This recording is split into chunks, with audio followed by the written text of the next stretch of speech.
Et si ton plus grand déclic mental n'était pas encore arrivé? On a tous connu ce moment de vide, ce regard perdu à travers une fenêtre ou ce silence dans lequel une seule pensée résonne. Est-ce que je vis vraiment la vie que je veux? Le vrai changement ne commence pas avec un plan parfait ni avec des conditions idéales. Il commence par un instant de lucidité, parfois douloureux, parfois libérateur, où tu comprends que tu ne peux plus continuer comme avant. Rien ne change si rien ne change. Alors je te pose cette question. Quel a été le déclic mental qui a changé ta vie? Ou celui que tu attends encore? Il y a toujours un moment dans la vie où l'on se surprend à se demander « Est-ce vraiment ça, vivre ?» Un instant de lucidité, parfois brutal, parfois discret, où le silence est plus fort que le bruit et où l'on comprend que quelque chose doit changer. C'est souvent au creux de l'ennui, dans la fatigue des routines ou dans la douleur d'un échec que naît la question essentielle. Qui suis-je et qu'est-ce que je veux vraiment? Ce n'est pas un hasard si certains appellent cela un déclic mental, car ce n'est pas le monde extérieur qui change en premier. C'est un mouvement intérieur, une étincelle qui ouvre une brèche. Tout changement commence le jour où tu oses regarder ta vérité en face. À partir de là, deux chemins s'offrent à chacun. Refermer les yeux et continuer comme avant, ou accepter le vertige de ce moment et décider d'en faire le point de départ d'une nouvelle vie. Le déclic n'est pas une promesse facile, c'est un appel. Un rappel que tu es plus grand que tes peurs, plus fort que tes excuses et plus libre que tu ne l'imagines. Lucas avait 32 ans. Depuis quelques années, sa vie semblait avoir pris un rythme que rien ne venait troubler. Un travail stable dans une entreprise de marketing, un appartement confortable en ville, quelques amis fidèles et une routine qui lui donnait l'illusion du contrôle. Mais au fond, il savait qu'il n'était pas heureux. Il ressentait une sorte de vide, une lassitude sourde qui s'infiltrait dans chaque matin, chaque réunion, chaque conversation. Le réveil était devenu un rituel mécanique. Il se levait, se préparait et quittait son appartement comme un automate. Les week-ends n'étaient plus des moments de joie, mais des interludes où il essayait d'oublier l'ennui profond qui l'accompagnait. Il avait perdu la sensation de vivre pleinement. À 32 ans, Lucas se sentait coincé. Chaque décision semblait lourde, chaque action inutile. Il avait parfois l'impression que sa vie s'écoulait devant lui, comme un film qu'il regardait sans pouvoir intervenir.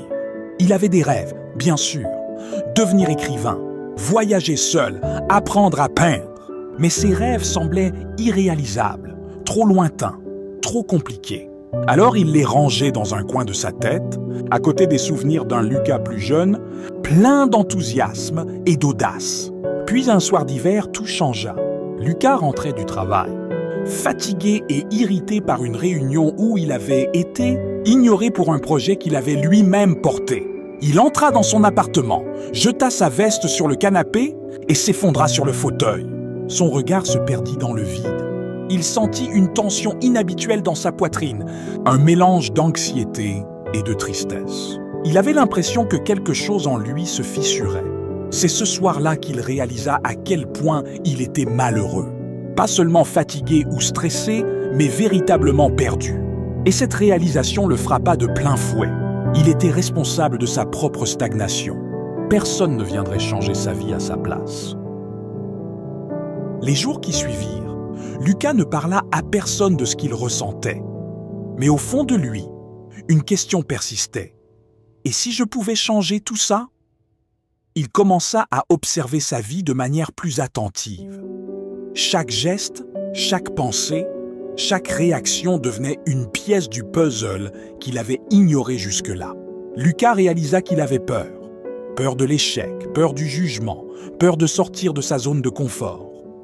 Cette peur l'avait paralysé depuis des années et il comprit que tant qu'il ne l'affronterait pas, il resterait prisonnier de ses routines et de ses habitudes. Un soir, il prit une décision qui allait tout changer. Plutôt que de céder à l'inaction, il s'assit avec un carnet et un stylo et commença à écrire.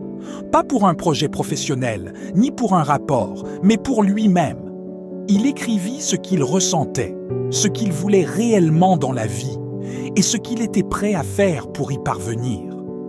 Il nota ses peurs, ses blocages, mais aussi ses espoirs, ses rêves enfouis et les petites choses qui lui donnaient de la joie. Cet exercice simple devint le point de départ de son déclic. Lucas réalisa que pour changer sa vie, il devait d'abord changer sa manière de penser. Il comprit que le déclic mental ne vient pas toujours comme un éclair soudain, mais souvent comme une petite lumière qui s'allume progressivement, à force d'observation et de sincérité envers soi-même. Le vrai déclic survint quelques semaines plus tard, lors d'une promenade dans un parc voisin. Lucas marchait sans but précis, laissant ses pensées vagabonder, lorsqu'il s'arrêta devant un groupe d'enfants jouant au ballon. Il les regarda, fasciné par leur énergie, leur enthousiasme et leur capacité à se lancer sans réfléchir. À ce moment précis, une pensée s'imposa avec une clarté surprenante. Pourquoi est-ce que je n'oserais pas moi aussi? Pourquoi devrais-je attendre encore une année, 10 projets ou l'approbation de quelqu'un pour vivre ma vie pleinement? Ce simple questionnement fut une révélation.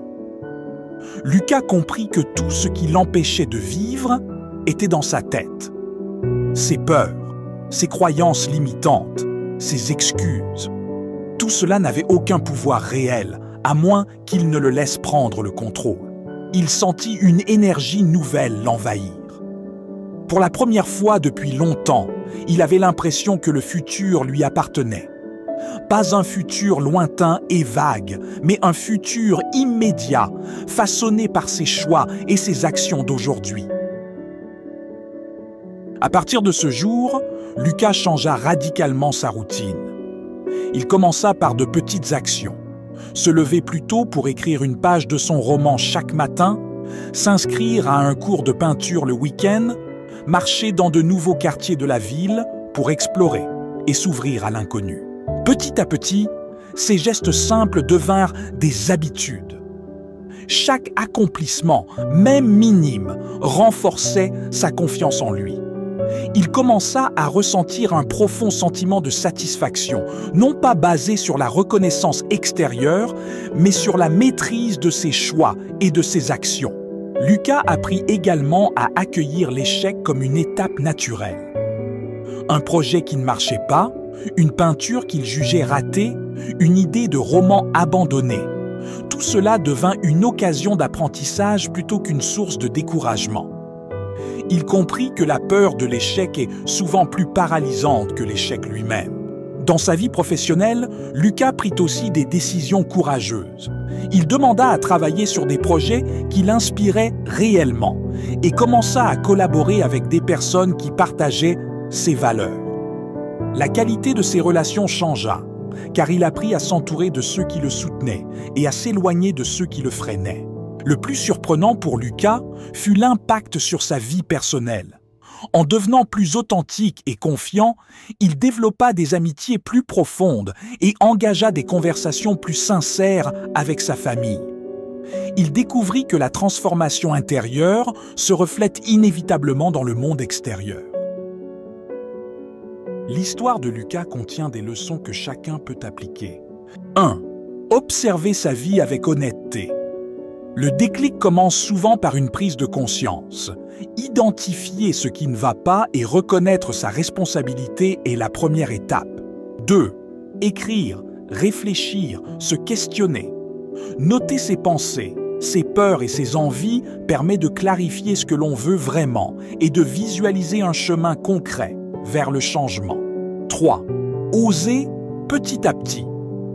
La transformation ne survient pas uniquement par des gestes spectaculaires. Chaque petit pas compte et alimente la confiance en soi. 4. Accepter l'échec et l'incertitude. La peur est normale, mais elle ne doit pas dicter nos choix.